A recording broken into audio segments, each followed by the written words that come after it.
Hey you guys, this is Elliot coming to you from the Wartune test server, and we've covered so much material on patch 6.5. Obviously the big stuff is Holy Sword and all of these new multiplayer activities as well as Time Portal and stuff. So I hope that you've gone through all of that because it's the more important stuff going on.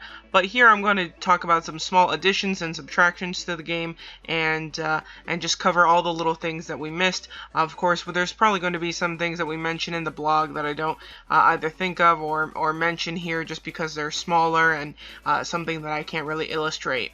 So one of them is called Secret Chamber, which, you know, God knows why they bothered to add this into Wilds. I don't know why they wanted to bother. This isn't something that you can look up with your Spirit Covenant, so you are going to have to go look around for them. I think it's really silly.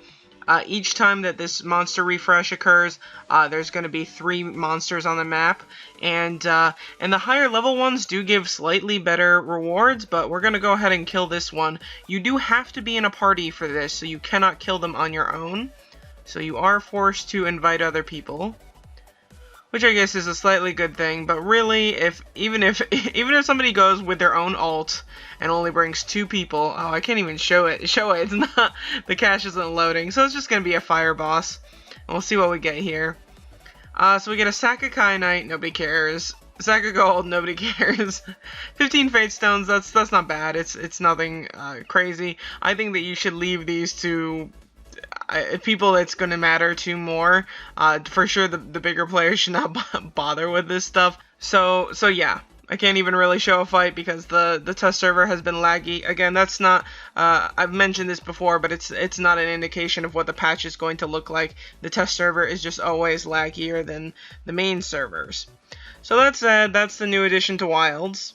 And then another change that we have, definitely you can just tell even from here, is the Amethyst mine has been removed. So you are going to want to use all of your Amethyst and have that all figured out. I did show magic in already, but you're going to want to use your cards and do all of that stuff. Like if you have cards sitting in your bags, definitely use those and make sure that you get the magic dust or, you know, activate whatever is going on here, because you are going to probably lose those cards, or at least I'm not sure how you're going. Well, you might be able to still obtain that dust from the cards since you're able to click on them in your bags, but just in case, I would get rid of your cards and make sure that you get all of that stuff, because we're not going to have exploration, we're just going to have the magic in for this stuff now. So yeah, and then Amethyst, everything to do with Amethyst is being removed, so you really do need to use that right now, and then, okay, no changes there. And then for our farm, we have some aesthetic changes, and also how you just get to everything here. So in order to do your campfire, you go into your residence. And actually, I don't necessarily like this, because you have to go, wow, this is really loading slowly on the test server. So if you go into your residence and you're hanging out here, I thought, you know, if people are doing their campfires, they're going to want something to do, and so they had the tabs up here before that you could go to your farm and you could go to, you know, whatever, and click through that stuff while you're sitting at a campfire. So I think this is actually not that great of a decision on their part. It aesthetically looks a little bit better here, and you just go to this section for all of your stuff, but I think it's a little bit worse as far as once you're in the residence. But yeah, so here the farm and all of that stuff. Adventurous Voyage is just the giving up materials for those nautical coins. Kitten Club, I mean, if anybody does this, oh, look at me, I actually have kittens on the test server and all these weird items. God, the test server is so funny. I mean, this is so, why do I have all these, like, oh, okay, just anyway. And then pasture, you know, so that's the only real change there. It's not that big, but otherwise I don't know if there's a whole lot. Let me go check the blog post we did. So for sure, you guys should check out the blog, even if you prefer videos and seeing everything. There are just some things that are better covered in the blog. Oh yeah, so I should mention fusion spirits. So those are an item where for sylph merges. So if we want to merge a sylph, you know, we go over here. You know, it's going to be a 60k Balin cost still, but it's going to behave, I think that there's going to be a material that behaves like like talent stones, so it will deduct talent stones first. So a talent stone is going to be worth a certain number of balins, and so you will not have to pay that cost in this 60k balin cost.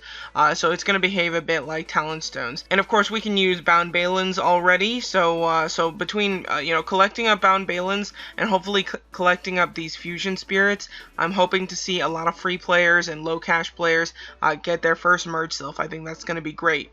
I'm not sure how those are going to be obtained, but I suspect it's going to be like how people obtain talent stones for free in the beginning. So online bonuses and little things, gifts from the games occasionally, and then eventually maybe we will be able to see them in a hot event exchange for event chests and stuff. You'll definitely want to go after those if you are a free player or really anybody who's looking to still make a merge sylph. So I highly recommend that people sort of prep themselves in order to make their first merge sylph or their next merge sylph. For me, I probably would prefer going through Tyr, Freya, or Loki. The reason for that is that the advanced Mahra cost for combining 2 red sylphs is quite high, and also you need to wait until you give them full sepulchrum and all of that stuff. So if you already have the 2 reds, or if you already have 1 red sylph, then maybe you're thinking about making Odin, Frigga, or Thor directly. But if you're not at that point and you can very easily make a Herc and a Cerberus, or at the advanced level, so Triton, Medusa, what are the other ones? Athena and Gaia.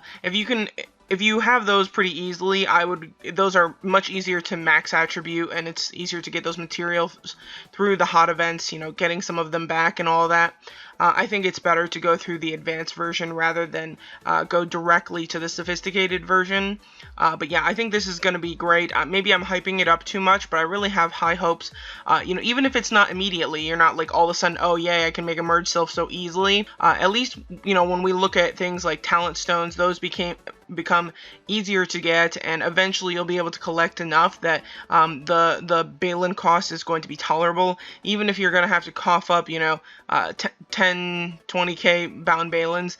Eventually I'm hoping that it's a doable cost for players, or at least a cost that people are willing to pay up bound balins that they've saved. So that's definitely a big change, and I'm hoping it turns out well for everybody. And gem sorting, I mean, whatever. Just optimization stuff they talk about.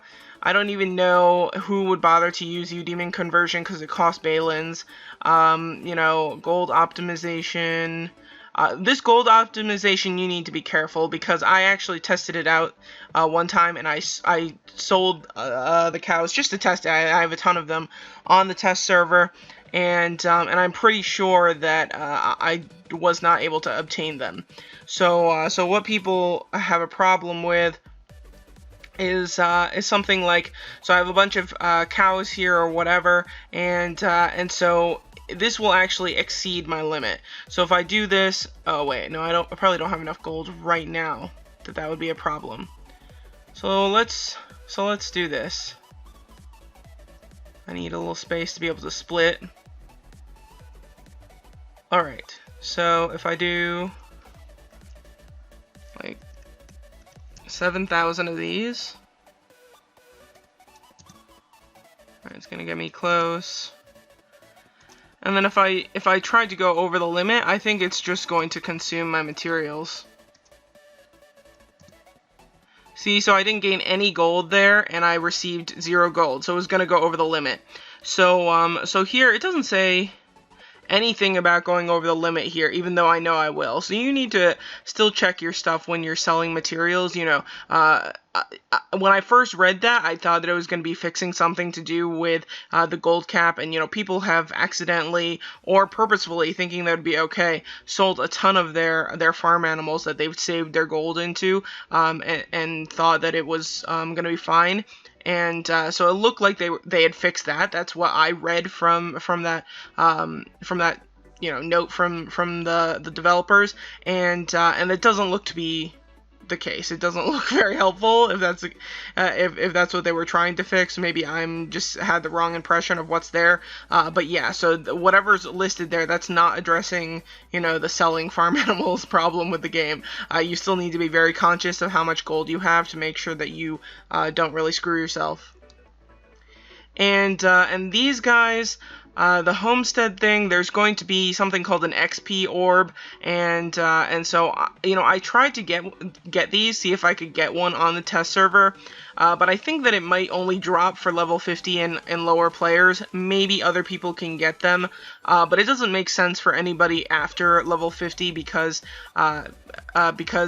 basically what it does is immediately jumps a level for you. So you don't need to collect XP or anything like that. You just immediately level up, and that's what that orb does. I don't actually know if this is any better than just sitting in a campfire, which gives a ton of XP, especially if you have VIP. So I guess, just give it a try. Somebody show me what this looks like, because I wasn't able to obtain one on the test server. And then this is just, who cares about King Club, but it's just a different looking panel, which I've shown you guys, and some bug fixes and whatnot. So yeah, go take a peek. If we see other little changes before the patch is fully released or whatever it might be, we will probably add them to the all other changes blog post. So that's one you can keep an eye on to see if anything comes up. But otherwise, that's all there is to patch 6.5. I think I wrapped everything up. There might be more videos once things become more clear. Hopefully, do some guides or some tricks for if I pick up anything or learn anything that may be helpful in the new systems. But otherwise, thanks for watching, you guys. Take care and have a very good day.